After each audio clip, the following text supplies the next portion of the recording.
Assalamualaikum warahmatullahi wabarakatuh.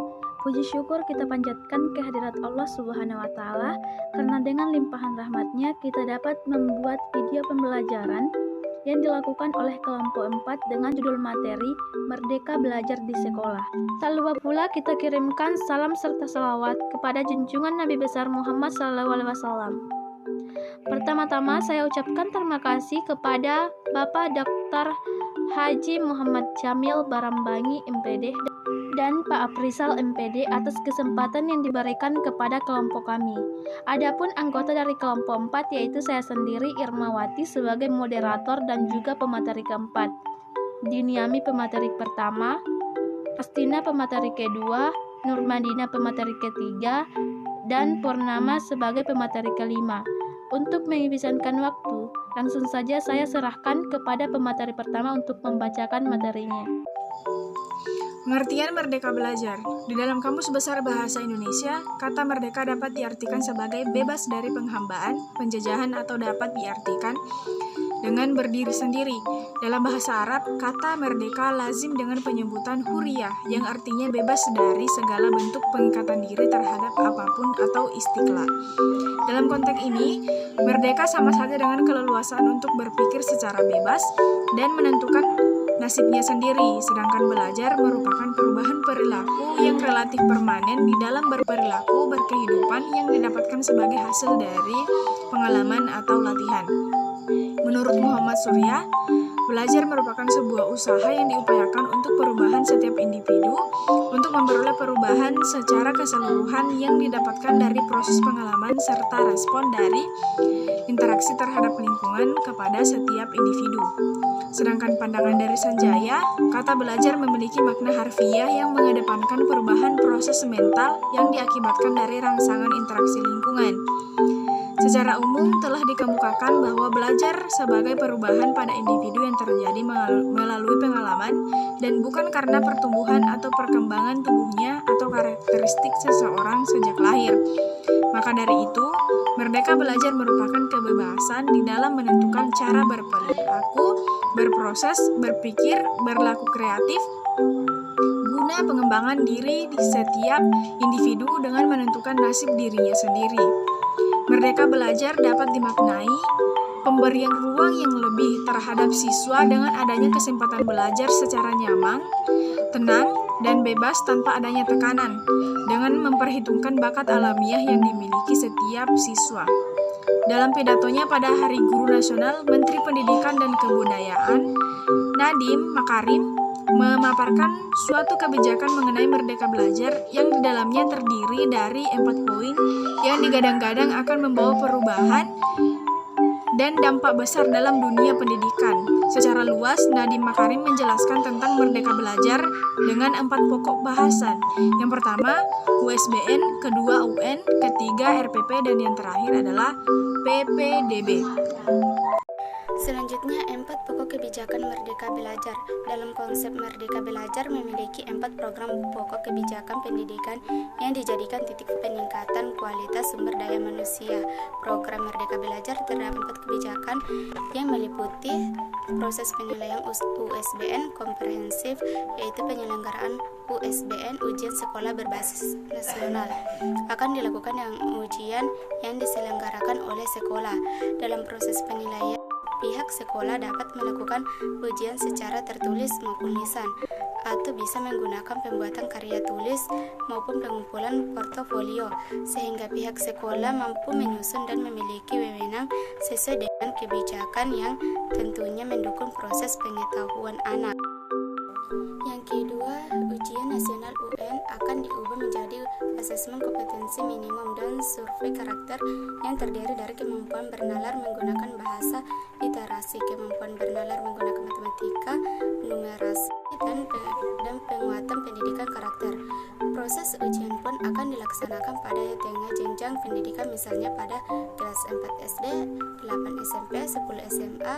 Hal ini akan menjadi bahasa evaluasi pembelajaran pada jenjang pendidikan yang akan dilaksanakan guru atau pendidik. Yang ketiga, penyederhanaan rencana pelaksanaan pembelajaran RPP. Dalam proses penyusunan RPP, Kemendikbud memangkas beberapa komponen. Dalam kebijakan ini, guru secara bebas dapat memilih menggunakan dan mengembangkan format RPP. 3 komponen inti RPP terdiri dari kegiatan pembelajaran dan asesmen. Dan yang terakhir yaitu penerimaan peserta didik baru PPDB. Terjadi perubahan komposisi PPDB, jalur donasi dapat menerima siswa minimal 50%, donasi minimal 15%, dan jalur perpindahan maksimal 5%. Kemudian pada jalur prestasi atau sisa 0-30% lainnya disesuaikan dengan kondisi daerah kota masing-masing. Setiap daerah memiliki otonomi kebijakan untuk menentukan komposisi akhir dari donasi sehingga pemerataan serta mutu kualitas anak didik dan guru seimbang. Nah, selanjutnya tujuan Merdeka Belajar. Dengan adanya kebijakan baru dari Kementerian Pendidikan dan Kebudayaan tentang konsep Merdeka Belajar, pastilah memiliki tujuan untuk menciptakan learn and match atau yang menghubungkan dunia belajar dan dunia kerja. Kebijakan Merdeka Belajar juga bertujuan untuk mewujudkan kualitas atau mutu pendidikan yang berkelanjutan. Seperti yang kita ketahui, dengan Merdeka Belajar, peserta didik mempunyai keleluasan dalam belajar, bukan hanya di dalam satu segmen. Karena menurut Nadiem Makarim, anak adalah multi kecerdasan. Setiap anak pasti mempunyai kecerdasan sesuai minat di bidangnya masing-masing. Maka diberi kebebasan dalam seni belajarnya dengan kecerdasan miliknya, dengan potensi yang tidak boleh diatur dengan hanya satu kecerdasan saja. Belajar juga dengan secara menyeluruh dan holistik, dan menciptakan suasana belajar yang menyenangkan dari segi manapun, dan peserta didik sebagai pusat learning dan sebagai subjek belajar dan dimensi utama. Guru menyesuaikan tujuannya, capaian belajar peserta didik, dan menyiapkan konsep yang cocok dan relevan dengan tujuan yang ingin dicapai. Dengan Merdeka Belajar tidak menyiksa pihak pendidik, peserta didik, dan orang tua.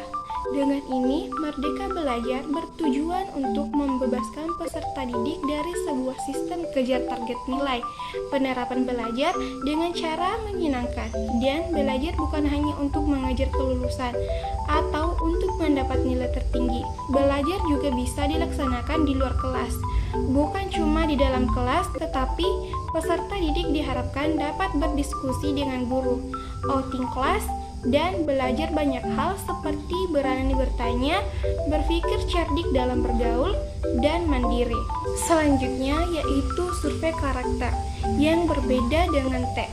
Biasanya pemerintah dinilai hanya memiliki data kognitif dari peserta didik, tetapi tidak mengetahui kondisi ekosistem di sekolah yang sebenarnya. Kemudian nantinya peserta didik diberikan sejumlah pertanyaan, misalnya survei implementasi gotong royong di sekolah. Lalu, apakah ada bullying yang terjadi? Apakah toleransinya sehat dan baik di sekolah? Dan apakah peserta didik sudah menerapkan asas Pancasila dalam hidup peserta didik? Jadi, peserta didik bukan mempelajari mata pelajaran saja, tetapi belajar menghormati satu dengan yang lain, saling tolong-menolong, sehingga peserta didik benar-benar bisa merasakan dan bisa diimplementasikan. Dan kemudian, survei karakter ini diharapkan digunakan sebagai tolak ukur atau panduan sebagai feedback bagi sekolah dan pemerintah sebagai perbaikan perubahan kebijakan di masa yang mendatang. Selanjutnya itu kelebihan dan kekurangan dari Merdeka Belajar. Program Merdeka Belajar ini tentunya menuai pro dan kontra dari berbagai kalangan karena kelebihan dan kekurangan dari program tersebut. Adapun kelebihannya yaitu siswa bebas berekspresi dalam artian leluasa dalam belajar karena tidak diatur oleh satu pelajaran saja. Intinya, anak didik belajar sesuai dengan potensinya masing-masing. Kelebihan yang kedua yaitu anak didik tidak dituntut sama. program Merdeka Belajar ternyata membawa perubahan pada sistem pendidikan di Indonesia. Karena selama ini peserta didik ditargetkan oleh nilai akademik saja, maka program Merdeka Belajar menjadikan siswa terlihat lebih istimewa karena skillnya yang berbeda-beda. Yang tiga yaitu rencana pelaksanaan pembelajaran satu lembar. Karena anak didik belajar sesuai dengan potensinya masing-masing, maka kita selaku guru yang membimbing anak didik hanya perlu menyesuaikan arah. Dengan adanya rencana pelaksanaan pembelajaran satu lembar, beban guru sedikit berkurang. Karena itu, diharapkan guru pembimbing fokus dalam mengarahkan dan mendampingi anak didiknya. Selanjutnya yaitu kekurangan dari Merdeka Belajar. Yang pertama yaitu membutuhkan waktu dan biaya yang tidak sedikit. Karena kebebasan berekspresi anak didik dalam belajar tentunya memakan waktu dan biaya yang tidak sedikit, karena dalam berprosesnya anak didik berbeda-beda dalam pemahaman. Yang kedua yaitu kurangnya guru yang merdeka. Untuk mewujudkan anak didik yang merdeka dalam belajar, tentunya memerlukan guru yang merdeka dalam mengajar juga. Tetapi, pengalaman para guru yang merdeka hanya sedikit. Kebanyakan dilihat dari pengalaman pada masa kuliahnya dulu.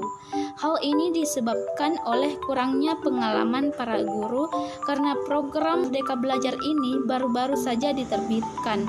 Adapun kekurangan yang ketiga yaitu kurangnya referensi untuk menjalankan program Merdeka Belajar. Dalam menjalankan program Merdeka Belajar, tentunya memerlukan referensi atau rujukan seperti buku sebagai alat belajar.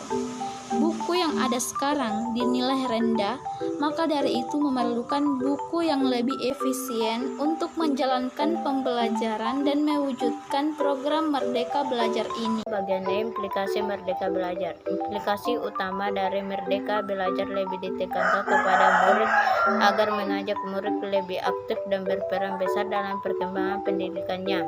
Sekolah dan guru hanyalah sebagai fasilitator yang menunjukkan kegiatan belajar murid berjalan lancar tanpa ada hambatan. Ada beberapa kerangka pendidikan yang harus diperbaiki yang agar terciptanya Merdeka Belajar, yakni 1. Memperbaiki kerangka standar kompetensi. Guru perlu mengembangkan standar profesional guru dan kepala sekolah yang berbasis kompetensi dengan pendekatan pendidikan ke depannya yang lebih jelas dan pasti dan berkompetensi. Guru harus lebih dinamis. 2. Memperbaiki kurikulum PPG. Mulai dari memperbaiki metode supervisi klinis agar berjalan dengan baik. Ada penyuluhan kepada guru pamong dan dosen pembimbing agar lebih fokus kepada murid dan harus memfokuskan how to facilitate student. 3. Memperbaiki sistem sertifikasi guru, mengalokasikan dana sertifikasi guru untuk mengembang belajar mengajar murid yang efektif. Harus ada evaluasi dan waktu berkala untuk memaksimalkan sertifikasi guru. 4. Memvisikan pendidikan guru berkelas dunia menjadikan inspirasi dalam semua guru menuju visi world class yang menghasilkan generasi kelas dunia. 5. Mengkaji kajian literatur model kompetensi. Mengkaji kajian literatur model kompetensi maju dengan mengambil hal-hal yang terbaik yang kemudian menjadi bagian perumusan model kompetensi guru. Itulah tadi presentasi dari kelompok kami. Semoga dengan adanya video pembelajaran ini dapat meningkatkan pemahaman teman-teman mengenai konsep Merdeka Belajar. Lebih dan kurangnya mohon dimaafkan. Wabillahi taufiq wal hidayah. Wassalamualaikum warahmatullahi wabarakatuh.